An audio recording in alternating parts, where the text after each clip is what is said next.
Good afternoon, everyone, and welcome back to theCUBE's live coverage of Okta Oktane. I'm your host, Rebecca Knight, alongside my co-host and analyst, Jackie McGuire. Rebecca. Yes. It has been a great day. It has. You're doing a great job. Thank you, and we are about to have something that doesn't happen on theCUBE very often, an all-female panel. Yeah. This is very good. I love women in tech.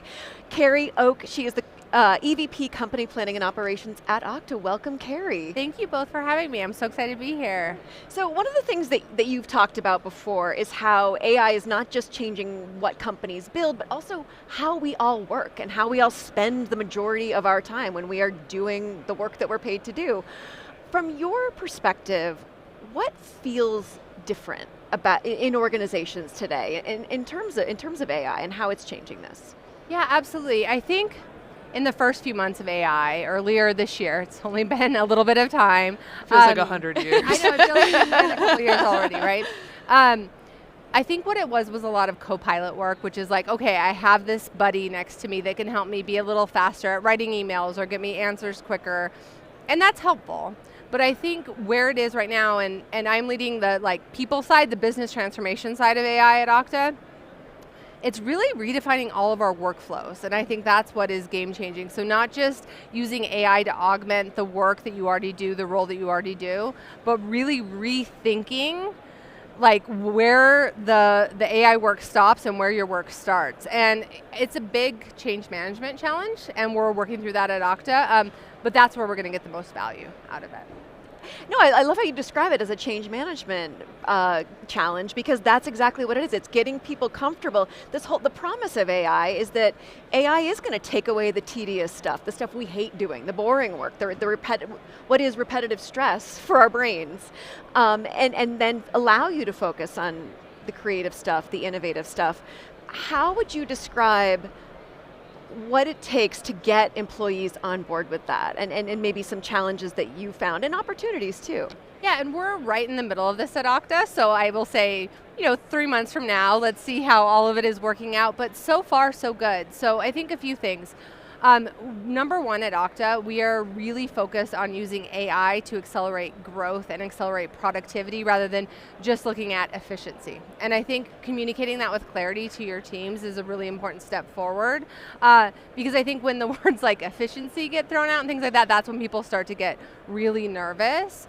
The second, we have a company-wide initiative right now, Take Okta to the Power of AI, and in that, right now in our company-wide method, the central pillar is our people.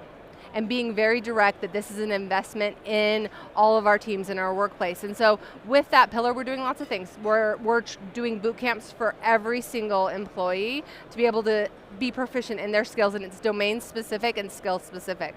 We're giving time back by doing AI days, and those days are dedicated to AI learning and nothing else. And then we're doing fun stuff too, like Promptober contests and so forth. But I think the change management being very clear from the beginning, we've told everyone, everyone's job is changing. We're not going to beat around the bush. Everyone's role is changing, but we're going to invest in your skills and your development.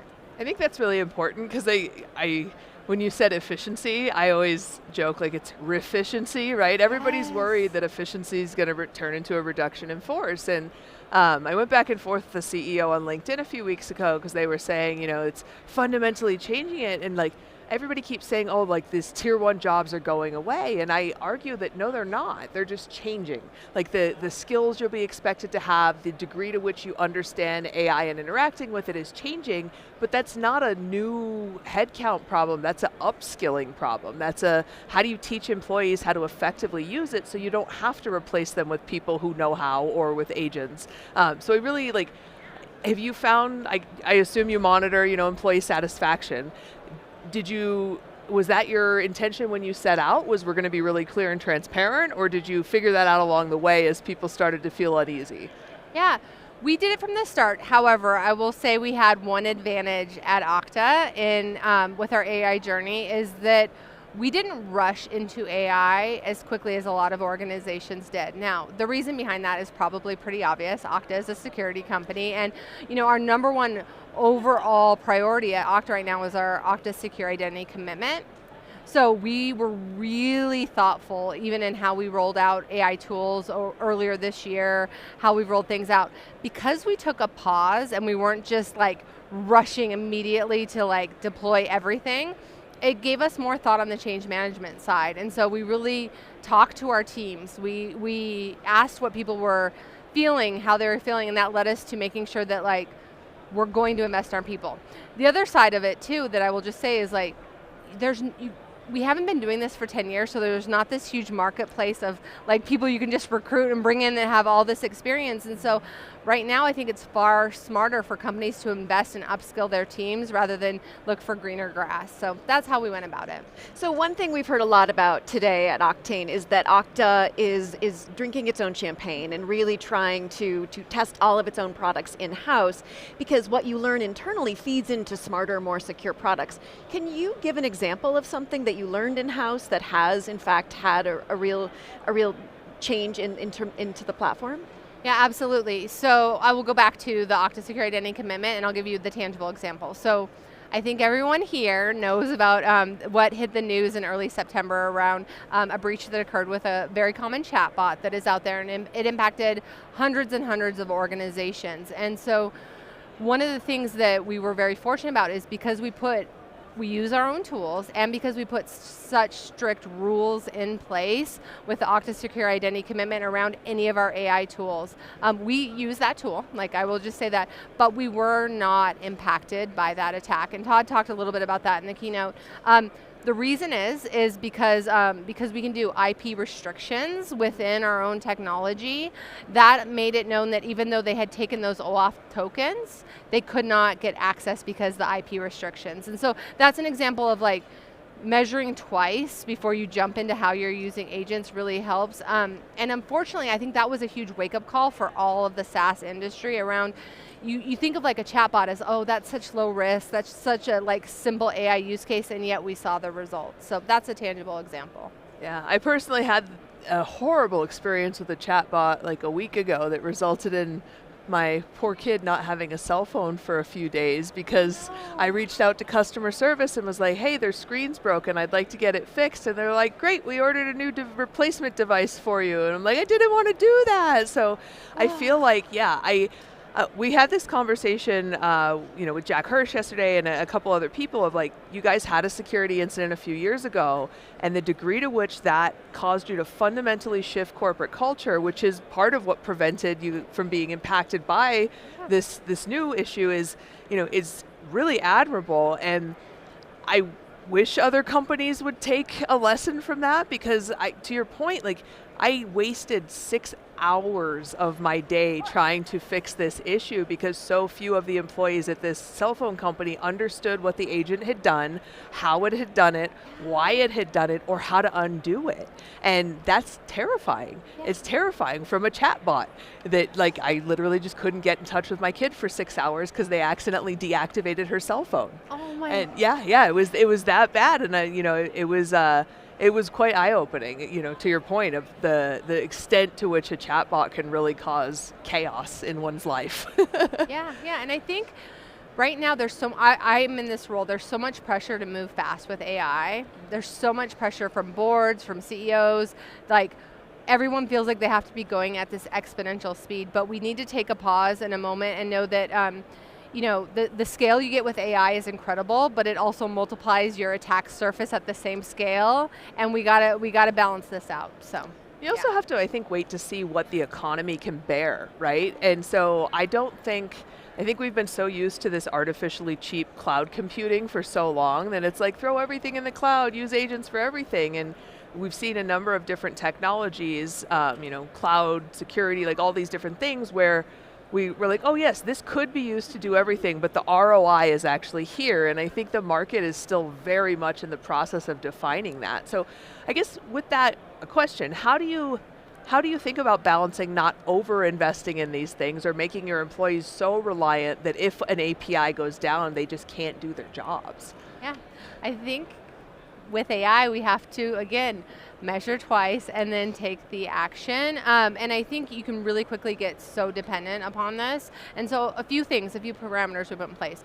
I think you have to do an extensive testing Like we are jumping over user acceptance testing so quickly. We're jumping through phases because of this fear with AI. So I think really making sure that we have great testing policies. Second, you have to have a backup plan, right, and to know. And then of course I have to do a little bit of the Okta pitch. I think you have to make sure that you secure those agents so that like going down is one thing, but also going rogue is another thing, and I even find that far scarier. Oh, yeah. So that's what we're trying to do. So again, the phases at Okta, right now we're really in this phase of like, we're going to enable all of our team, we're going to get their skills up, they're going to get deep training, but also we're not doing that in a matter of like 6 weeks, we're doing that over the matter of 6 months, and I think that helps. And so when you are presenting this vision to your employees too, how does it work, and how do you paint this picture of a future in which humans are collaborating side by side with these agents? I mean, which is already happening to some degree, but how do you help your workers think about preparing for that reality, and your leaders too, who will be managing not only humans, but also a lot of agents? So I think when you're preparing your workforce for AI, here's a few things that we've done, and it seems to be working well.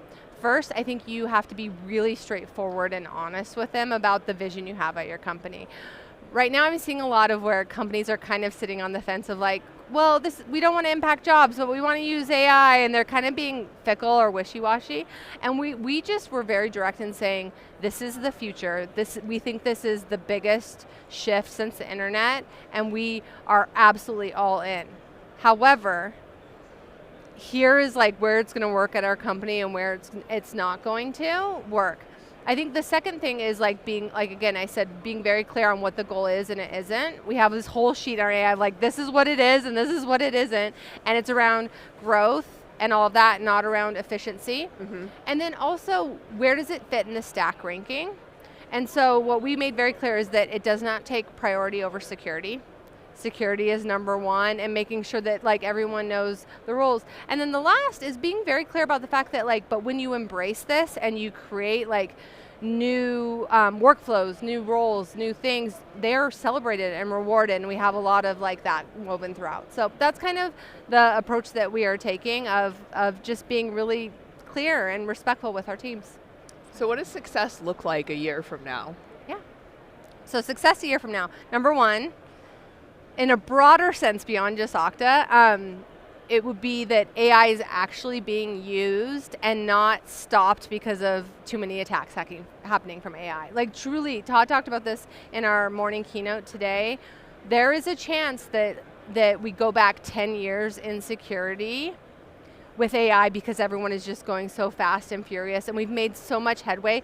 That cannot happen. And we also don't want to lose the opportunity of AI because we don't secure it properly. So I would say first things first is that we are using open standards like cross-app access and identity security fabrics to make sure we are doing AI responsibly. Yeah.